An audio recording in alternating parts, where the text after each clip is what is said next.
오늘은 레위기 두 번째 시간입니다. 지난 시간은 1장을 전체적으로 개관했었습니다.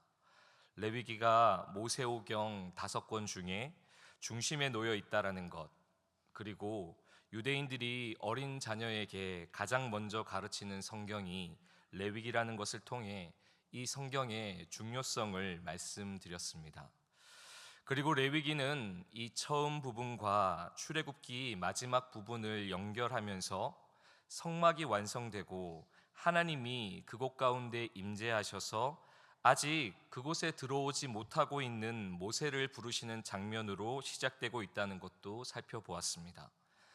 하나님께서 성막을 지으신 것도 또 모세를 부르신 것도 사실은 백성들과 함께 있고 싶으셨기 때문이다라는 것이죠. 하나님은 택하신 이스라엘이 하나님께 가까이 나아올 수 있도록 5가지 제사를 제정하셨습니다. 번제, 소제, 화목제, 속제제, 속건제가 바로 그것입니다. 이 5가지 제사는 다시 2가지 큰 카테고리로 분류할 수 있다고 했는데요. 자원제와 의무제입니다. 여러분 한번 따라해 보시겠습니까? 자원제와 의무제. 네. 자원제는 기본적으로 감사의 의미를 담아 언제든지 자발적으로 드릴 수 있는 제사이지요. 번제와 소제, 화목제가 여기에 속합니다. 그렇다면 의무제는 반대이겠지 않겠습니까? 의무제는 도덕적인 죄 또는 재산상의 피해를 준 죄에 대하여 드리는 제사입니다. 이 제사는 선택권이 있는 것이 아니라 반드시 드려야만 하는 제사였습니다. 속제제와 속건제가 바로 여기에 속합니다. 지난 시간 자원제에 속하는 번제를 잠깐 살폈다면 오늘은 2번째로 이 소제를 살펴보려고 합니다. 번제와 소제는 어떻게 다를까요? 번제는 일단 집에서 잘 기른 흠없는 가축, 그것도 수컷을 성막으로 가지고 와서 그 제물을 바치는 사람이 짐승 머리에 먼저 안수를 합니다. 이 의식은 사람과 짐승을 동일시하는 것인데요. 인간이 죽어야 할 죄의 핏값을 이 짐승에게 전가하는 의식이라고 보면 되겠습니다.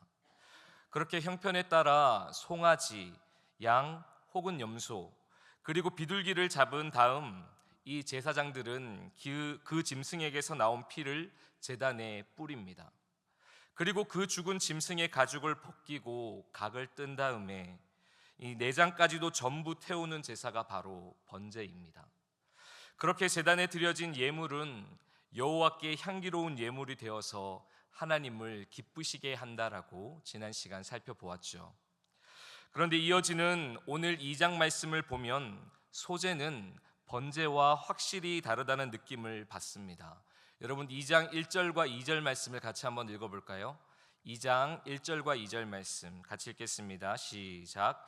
누구든지 소제의 예물을 여호와께 드리려거든 고운 가루로 예물을 삼아 그 위에 기름을 붓고 또 그 위에 유향을 놓아 아론의 자손 제사장들에게로 가져갈 것이요 제사장은 그 고운 가루 한 움큼과 기름과 그 모든 유향을 가져다가 기념물로 제단 위에서 불사를 지니 이는 화제라 여호와께 향기로운 냄새니라. 아멘.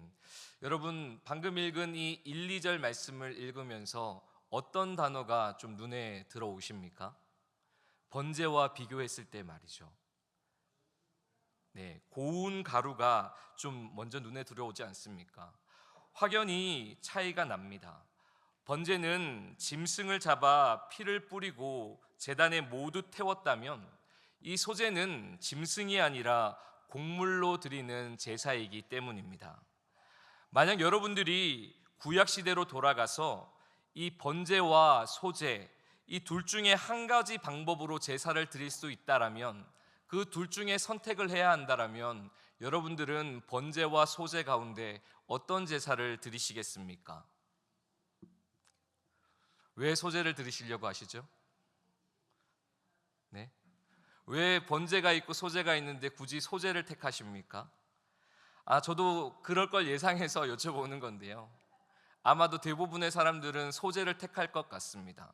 왜냐하면 일단은 짐승을 죽이지 않아도 되니까요.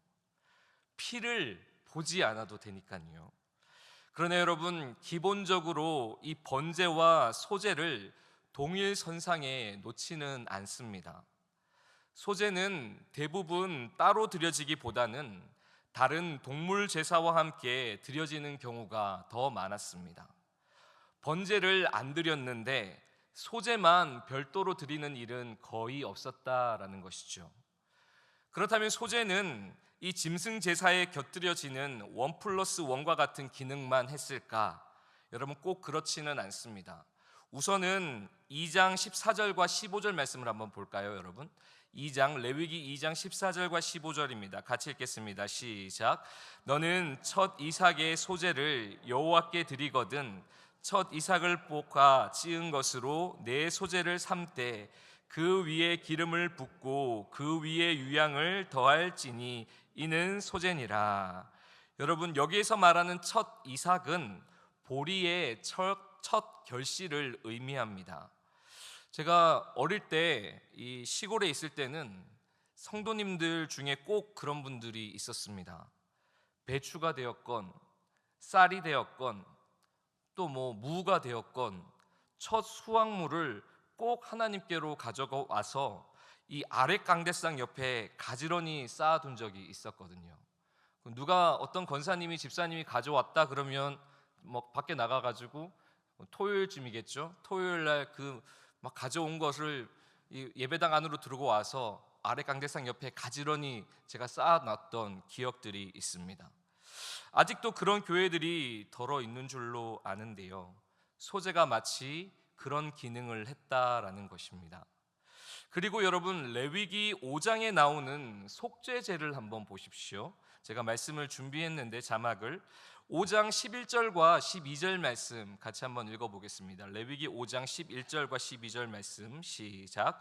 만일 그의 손이 산비둘기 2마리나 집비둘기 2마리에도 미치지 못하면 그의 범죄로 말미암아 고운 가루 10분의 1 에바를 예물로 가져다가 속죄 제물로 드리되 이는 속죄 제인즉 그 위에 기름을 붓지 말며 유향을 놓지 말고 그것을 제사장에게로 가져갈 것이요 제사장은 그것을 기념물로 한 움큼 가져다가 제단 위 여호와의 화제물 위에서 불사를 지니 이는 속죄죄라.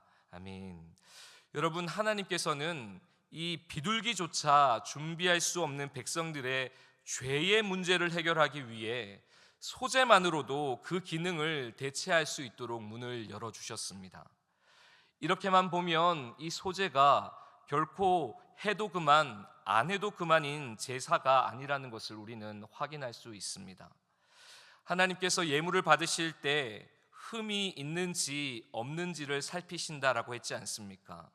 그리고 또 그 예물이 수컷인지 암컷인지도 보신다라고 했습니다. 그리고 송아지인지 양인지 비둘기인지도 보시지요. 또 짐승으로 드리는 예물인지 곡물로 드리는 예물인지도 구별하십니다. 그러나 여러분, 하나님께서는 이 소제를 통해서라도 우리의 죄를 용서해 주시는 것을 보면 정말 하나님께서 우리에게 보고자 하시는 것은 예물 그 자체가 아니라는 것을 우리는 알 수 있습니다. 하나님께서 우리에게 그 예물을 통해 보고 싶어 하시는 것이 무엇일까요? 하나님께서 정말 보고 싶으시는 것은 그 예물을 드리는 예배자의 마음입니다. 하나님을 예배하기 위해 이 자리에 모인 우리의 마음을 보고 계신다라는 것이죠. 소제를 함께 살펴보면서 오늘 우리가 하나님께 드릴 마음은 무엇인지 함께 참고하도록 하겠습니다. 여러분, 레위기에서 사용된 이 소제의 원어인 민하 한번 따라해 보시겠습니까? 민하. 사람 이름 같죠? 이 민하, 이 선물이라는 뜻을 가지고 있는데요. 그런데 이 단어는 조금 더 넓게 쓰여지기도 합니다. 주인과 종의 관계에서 종이 주인에게 드리는 곡물 또는 이 피정복 국가가 정복 국가에 드리는 조공을 가리킬 때 바로 이 민하라는 단어를 사용하고 있습니다. 한 예로 여러분, 야곱이 이 라반의 집에 머물다가 드디어 형 에서를 만나게 되는 장면 다들 알고 계시죠? 여러분, 이 형이 온다라는 그 소식을 들었을 때 야곱의 마음이 얼마나 두려웠겠습니까? 형을 속이고 이 장자의 축복을 가로챈 야곱의 입장에서는 자신을 만나러 오는 형 에서를 마주하는 것이 여간 어려운 일이 아니었을 것입니다. 그때 야곱이 그 상황을 모면하기 위해서 예물을 준비해 형 에서에게 주려고 하는데, 여기에 사용되어진 이 예물이 원어적으로 민하라는 단어를 사용하고 있다라는 것이죠. 여러분도 선물 받는 거 좋아하시지요? 받는 거 좋아하시나요? 진짜 이해하면 드릴 수도 있었는데 별로 반응이 없네요. 저는 선물 받는 거 좋아합니다. 선물을 안 주셔서 그렇지. 월요일에 저는 드디어 대학원 2학기 방학을 했습니다. 그날도 저는 선물을 받았는데요. 현재 이 대학원 교수님들이 안식년을 맞아서 교수님들이 수업을 다 하지 못해가지고 작년에 은퇴하신 교수님이 이 월요일 첫 수업을 담당해 주셨습니다. 그래서인지 신청한 학생들이 10명도 채 되지 않았습니다. 그런데 그 교수님이 종강하는 날에 맞추어서 이 크리스마스 선물이라며 작년에 은퇴하면서 발간한 교수님 책을 한 권씩 우리에게 주시는 겁니다. 저는 책 욕심이 있는 사람이거든요. 누가 책 주면 되게 좋아하는 편입니다. 다 읽지는 못하더라도요. 그런데 이제 막 이른을 바라보고 있는 그 어른 교수님께서 그냥 선물이라고 말씀하시지 않고 이 크리스마스 선물이라고 말씀하시니까 마치 산타 할아버지한테 선물 받는 것처럼 제가 기분이 되게 좋더라고요. 그래서 교회 와가지고도 막 담임 목사님한테도 자랑하고 교육자들한테도 자랑하고 막 그랬던 적이 있습니다. 그런데 여러분, 제가 지금껏 지내오면서 선물을 받아놓고도 기분이 좋지 않았던 적이 있습니다. 정말 내가 좋아할 거라 생각해서 이 선물을 주었나 싶을 정도로 선물을 받아놓고도 제가 웃지 못한 적이 있습니다. 어떤 선물일까요? 모자입니다. 모자. 비니 같은 모자는 괜찮지만 앞에 창이 있는 모자는 웬만해서는 제가 쓰기가 힘듭니다, 여러분. 한 예로 저는 이렇게 뒤에 여러분 이렇게 구멍 뚫린 모자 있죠? 당기는 모자 말고 저는 어릴 때부터 뒤에 한 3칸 정도만 해야지만 겨우 모자가 들어갈 정도로 좀 두상이 큽니다. 여러분, 제가 왜 이런 이야기를 드리냐면 마음에서 우러나오는 선물을 하려면 상대가 좋아할 만한 것으로 정성을 다해야 그 선물의 값어치가 있는 것 아니겠습니까? 그런데 나의 선물을 받는 대상이 왕이라면 여러분 어떠시겠습니까? 전국 팔도를 돌면서 왕이 기뻐할 만한 것을 찾아 이것저것 비교해보고 최상의 것을 드리려고 애쓰지 않겠습니까? 하나님께 드리는 소제도 그러해야 한다라는 겁니다. 그렇다면 우리가 드리는 예배도 마찬가지이겠지요. 저는 이 말씀을 준비하면서 제가 찬양 인도할 때 낡은 기타줄로 튜닝도 하지 않은 채 찬양했던 제 모습이 오버랩 됐습니다. 제가 찬양 인도를 얼마 전까지는 했지만 그때마다 제가 기타를 잘 못 치기 때문에 음향 보시는 목사님들한테 제 기타 소리 좀 줄여달라고 했거든요. 막 정말 열심히 노력을 해서 하나님 앞에 아름다운 찬양을 드려야 되는 게 마땅한데도 불구하고 그냥 어느 정도 대충 대강 이런 마음으로 예배드렸던 제 모습이 오버랩 되더라라는 것이죠. 여러분, 오늘 우리가 살펴볼 2장을 간략하게 개관한다면 크게 4부분으로 정리할 수 있습니다. 1절부터 3절까지는 요리하지 않은 소재, 그리고 이어서 4절부터 10절까지는 요리한 소재, 그리고 11절부터 13절까지는 소재에 들어가는 첨가물, 또 14절부터 16절까지는 앞서 본 것처럼 첫 열매의 소재로 나눌 수가 있는데요. 오늘 저는 마지막 네 번째 챕터는 다루지 않고 13절까지의 말씀을 함께 살펴보려고 합니다. 먼저는 요리하지 않은 소재에 관한 내용입니다. 먼저 왜 하나님께서는 고운 가루로 예물을 삼으라고 하셨을까요? 여기에서 말하는 고운 가루는 밀가루를 뜻합니다. 우리가 자주 먹는 밀가루 말이죠. 마트에 가면 살 수 있는 바로 그 밀가루입니다.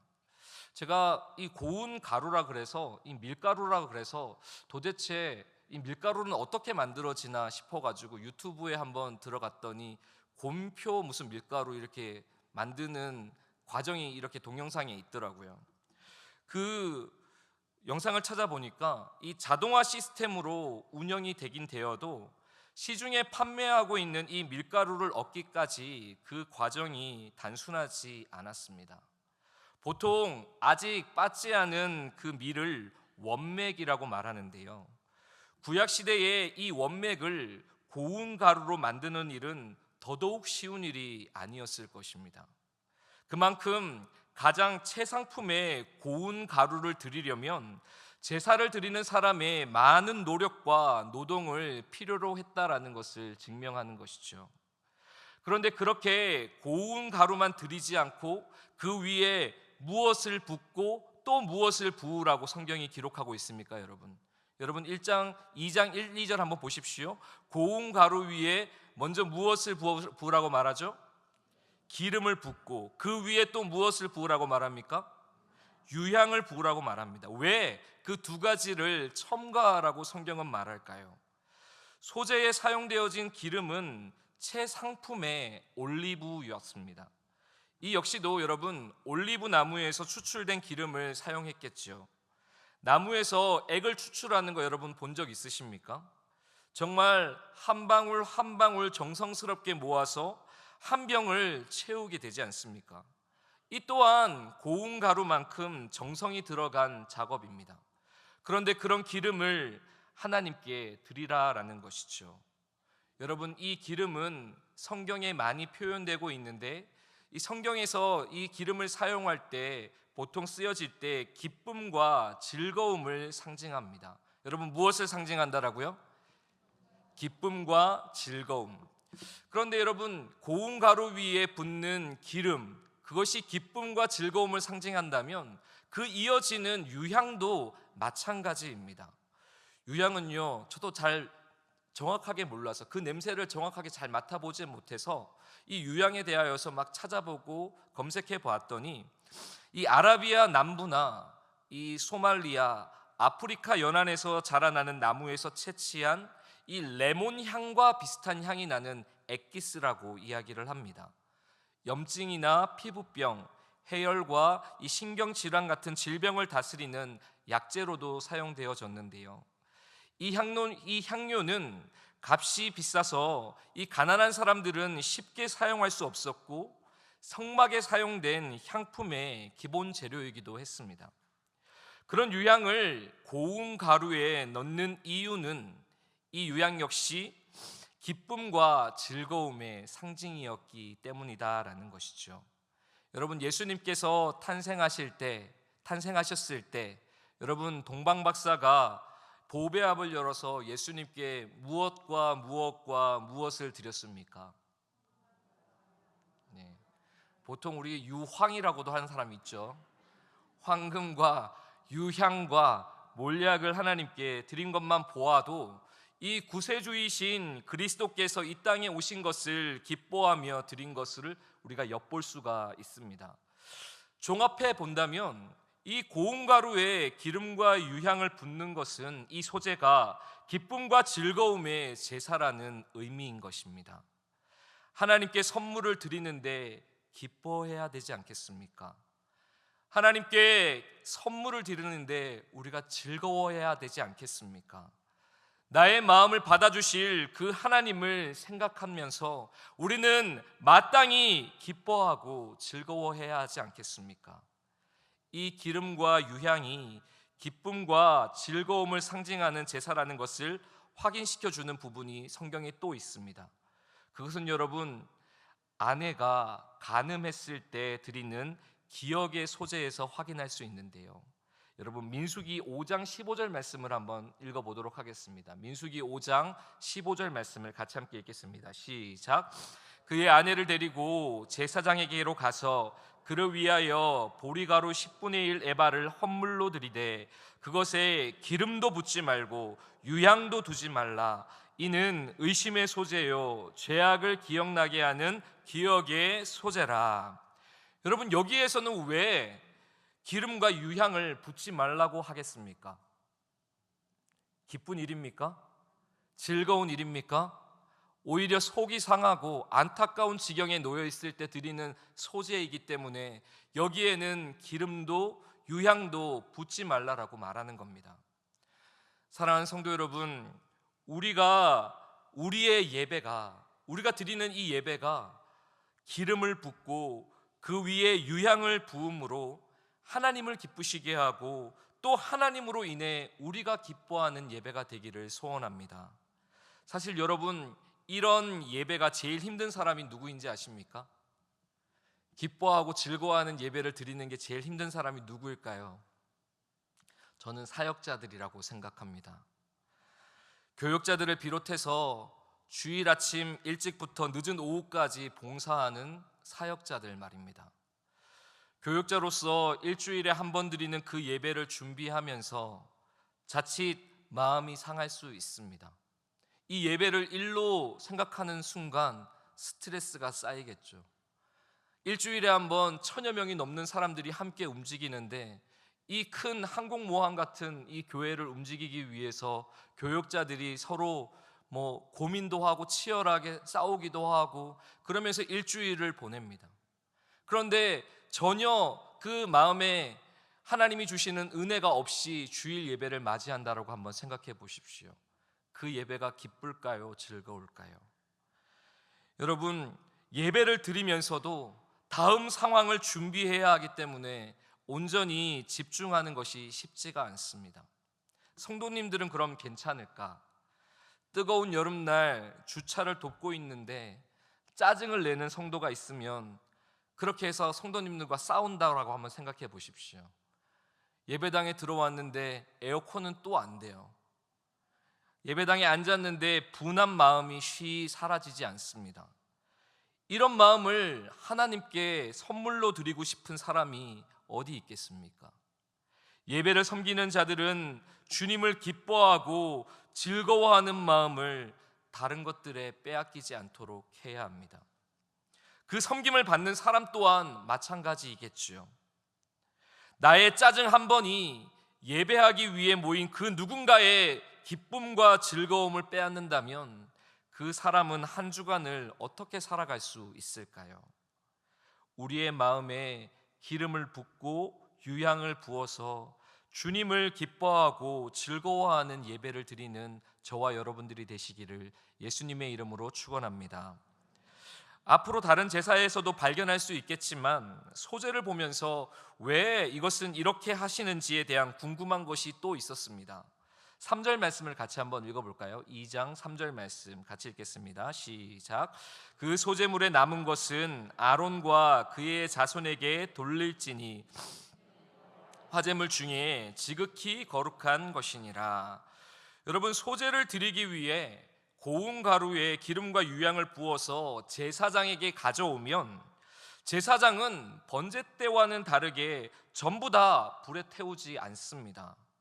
기름과 유향, 여러분 저 한번 보십시오. 이 고운 가루에다가 기름을 붓고 유향을 붓지 않습니까?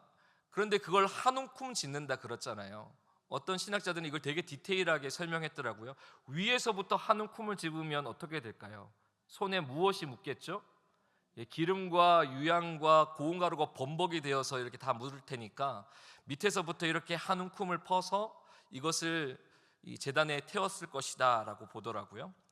그런데 여러분, 2절 중반을 보면 이것을 가리켜 기념물이라고 하는데 비록 적은 양을 하나님께 드렸지만 하나님께서는 그의 소제를 다 받으셨다라는 겁니다.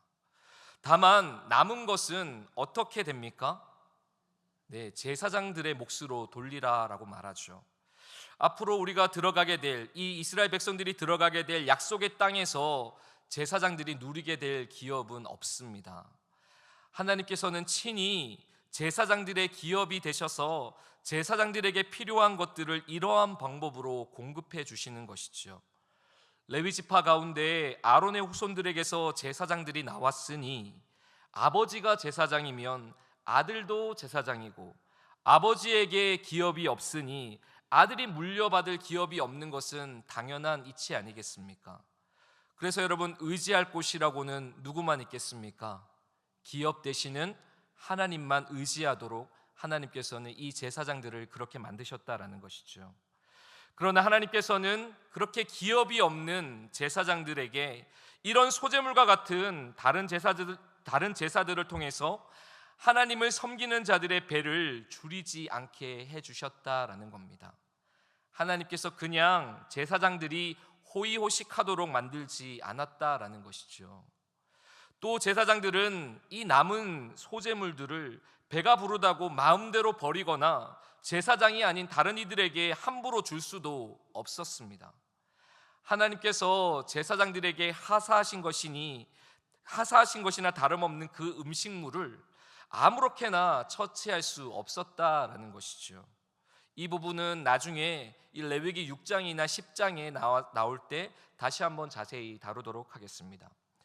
여러분, 이어서 살펴볼 것은 요리한 소재입니다. 요리한 소재. 앞서는 요리하지 않은 소재를 보았다면 이제는 요리한 소재인데요, 4절부터 10절까지의 말씀을 보면 세 가지 종류의 요리 기구를 사용해 소재물을 만들어 하나님께 드릴 수 있다라는 방편을 알려주십니다. 먼저는 화덕이죠. 화덕 피자 좋아하십니까? 네, 그 화덕이 맞습니다. 여러분, 저는 터키 이런 데 가보진 않았지만 그 화덕이 맞습니다. 뜨거운 화덕 안쪽에 밀가루 반죽을 발라서 떡을 굽게 했습니다. 또 두 번째 요리 기구는 철판인데요, 철판은 보통 정 같은 것을 붙일 때 사용합니다. 여기에서도 비슷한 것이지요. 그리고 세 번째 요리 기구로는 냄비가 등장하고 있습니다. 우리는 국 같은 것을 끓일 때 냄비를 사용하지만 7절이 말하고 있는 냄비는 튀김을 위한 용도로 쓰여졌다라는 것을 확인할 수가 있습니다. 그렇다면 이제 이 세 가지 요리 기구를 사용해서 만드는 소재의 공통점을 한번 찾아볼 수 있겠습니까, 여러분? 화덕과 철판과 냄비를 사용해서 소재물을 만들라고 하나님 말씀하셨는데, 이 세 가지 요리 기구를 만들면서 찾을 수 있는 공통점 말입니다. 먼저는 기름을 사용하되 요리하지 않은 소재물과는 다르게 유향을 넣으라는 말이 이곳에 나오지 않습니다. 기름은 기쁨과 즐거움이라는 영적인 의미도 있지만 아무래도 이런 철판과 냄비 같은 곳에는 들러붙을 수 있으니까 그곳에 들러붙지 않으려면 당연히 기름을 써야 했겠죠. 그렇다면 여러분, 여기에서는 왜 유향에 대한 언급은 없는 것일까요? 유향은 앞서 제가 말씀드린 것처럼 기름과는 상대적으로 훨씬 더 비쌌기 때문입니다. 이것은 곧 송아지가 없으면 양으로, 양이 없으면 비둘기로 번제를 드리라고 했을 때와 같은 맥락입니다. 가난한 자들을 위한 하나님의 배려인 것이지요. 그런데 여기에서 또 공통적으로 넣지 말라라고 하는 것이 나타납니다. 무엇입니까? 무엇을 넣지 말라 그러시죠? 누룩입니다. 목사님, 첫 번째는 누룩이라는 말이 없는데요, 이렇게 하실 수 있겠지만 여러분, 무교병이라는 단어 찾으셨습니까? 이 무교병이 곧 누룩을 넣지 않는 빵을 의미합니다. 그리고 이어서 철판에 붙인 소재 예물에도 누룩을 넣지 말라라고 명시하고 있죠. 이제 마지막 세 번째 냄비에는 별도로 나와 있지는 않지만 오늘 우리가 마지막으로 살펴볼 소재에 들어가는 첨가물을 보면 당연히 누룩이 들어가지 않았을 것으로 보는 것이 맞다고 생각합니다. 여러분, 11절 말씀을 같이 함께 읽겠습니다. 2장 11절 말씀 시작. 너희가 여호와께 드리는 모든 소재물에는 누룩을 넣지 말지니 너희가 누룩이나 꿀을 여호와께 화제로 드려 사르지 못할지니라. 여러분, 11절은 통합적으로 모든 소재물에 누룩과 꿀을 넣지 말라라고 합니다. 우선 누룩과 꿀은 성질이 좀 다른데요. 누룩은 고운 가루를 발효시키는 효모. 집에서 우리 이스트 많이 사용하지 않습니까? 제가 너무 옛날 사람인가요? 저는 찐빵을 만들어 먹을 때 저희 어머니가 아랫묵에다가 이렇게 그 누룩을, 이스트를 넣고 그 밀가루를 딱 놔두고 그 위에다가 이불을 덮어 놓으면 그게 그렇게 신기하더라고요.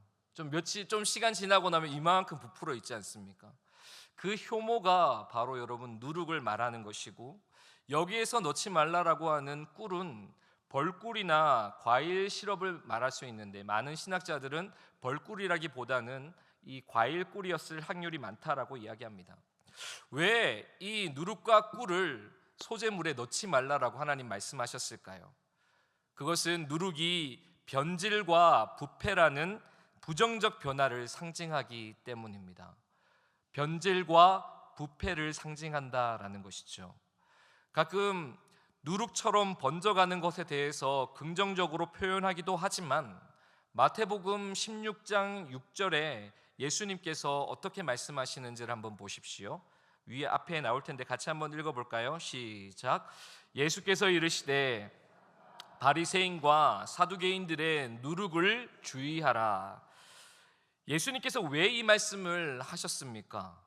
바리새인과 사두개인들이 예수님을 시험하면서 하늘의 표적을 구했기 때문입니다. 여러분, 그 표적을 구한 자들의 그 마음의 중심을 하나님은 알고 계셨다라는 것이죠. 겉으로는 하나님을 잘 섬기는 척하지만 속으로는 딴 생각을 하고 있는 저들의 마음을 예수님께서는 아셨다라는 겁니다. 바리새인과 사두개인들을 동경하는 사람들도 당시에 있지 않았겠습니까? 그러나 예수님은 그들을 따르지 말라라고 말씀하시는 겁니다. 저들의 누룩이 경건한 자들에게 미칠 악 영향을 주의하라라는 것이죠. 소재 역시 마찬가지입니다. 고운 가루에 누룩이 들어가면 더 많은 양을 하나님께 드릴 수 있을 것입니다. 그러나 여러분, 하나님은 더 많은 양을 내놓으라고 말씀하시지 않죠. 하나님은 많은 것이 필요한 분이 아니십니다. 하나님은 한 사람의 예배자가 적은 양이라 할지라도 고운 가루를 만들어 기름과 유향을 부어서 정성스럽게 가지고 나오는 그 소재를 받기 원하시는 분이다라는 겁니다. 누룩이 들어가 얼마 지나지 않아서 변질되고 부패하여 냄새나는 음식이 아니라 하나님을 기쁘시게 해드리기 위해 화덕과 철판과 냄비를 이용해 예배자가 손수 만든 그 음식을 하나님께서는 드시기 원한다라는 겁니다. 그런데 레위기는 누룩을 빼는 것만 강조하지 않고 반드시 이것을 넣으라고 명령하고 있죠. 무엇입니까? 소금입니다. 13절 말씀 마지막으로 같이 한번 읽어볼까요? 13절 말씀 시작. 내 모든 소재물에 소금을 치라. 내 하나님의 언약의 소금을 내 소재에 빼지 못할지니 내 모든 예물에 소금을 드릴지니라. 아멘. 여러분, 이번에는 왜 하나님께서 소금을 치라고 말씀하시는 것일까요? 소금은 누룩과는 정반대되는 성질을 가지고 있는데 반부패와 불변성이라는 상징을 의미하기 때문입니다. 아까 전에는 변질과 부패를 뜻한다면, 누룩이 변질과 부패를 뜻한다면 소금은 반부패하고 불변하다라는 것을 상징한다라는 것이죠. 소금은 고대의 불이나 시간은 물론 다른 어떤 수단으로도 파괴할 수 없는 물질이었습니다. 제물에 소금을 치는 것은 예배자가 하나님과 영원한 언약 관계 속에 있다라는 것을 상기시키기에 충분했던 것이죠. 사랑하는 성도 여러분, 우리의 예배에 들어가지 말아야 할 누룩과 꿀이 있지는 않습니까? 썩어질 것에 관심을 두고 우리는 하나님을 예배하지는 않는지요? 더 나은 예배가 무엇입니까? 더 좋은 예배는 또 무엇입니까? 음악과 조명이 주는 화려함 속에 우리가 속지 않았으면 좋겠습니다. 넓은 공간, 쾌적한 시설이 주는 안락함 속에 그곳이 예배하기 좋은 곳이다라고 우린 속지 않았으면 좋겠습니다. 수많은 군중들 속에 파묻혀서 하나님께로 나아가지 못하고 저기 어딘가에 혼자 몰래 숨어 있지는 않습니까? 하나님은 그런 예배를 받으시기 원치 않다라는 것입니다. 하나님은 우리 한 사람 한 사람이 하나님께서 찾으시는 그 예배자, 그 한 사람, 그 예배자가 되기를 원하시는 줄로 믿습니다. 변하지 않는 진리의 말씀과 성령의 인도하심을 따라 우리 함께 예배했으면 좋겠습니다. 오늘 말씀을 정리하며 우리의 마음이 고운 가루와 같게 되기를 원합니다. 그 마음에 기름과 유향을 부어 하나님을 영화롭게 하며 우리의 기쁨의 이유 되시는 하나님을 예배합시다. 더불어 우리 안에 있는 누룩과 꿀을 제거하고 영원한 언약의 소금을 치는 이 저녁이 되면 좋겠습니다. 여러분, 이 영원한 언약의 소금이 무엇이겠습니까? 우리의 구주 되시는 예수 그리스도 아니겠습니까? 예수 안에서 우리는 새로운 생명을 얻었습니다. 누구도 빼앗을 수 없는 생명을 얻었습니다. 다른 것으로 바꿀 수 없는 생명을 누리게 되었습니다. 분위기에 취하지 말고 감정에 속지 말고 오직 예수 그리스도를 힘입어 하나님 앞에 담대히 나아가시는 저와 여러분들이 되시기를 예수님의 이름으로 축원합니다.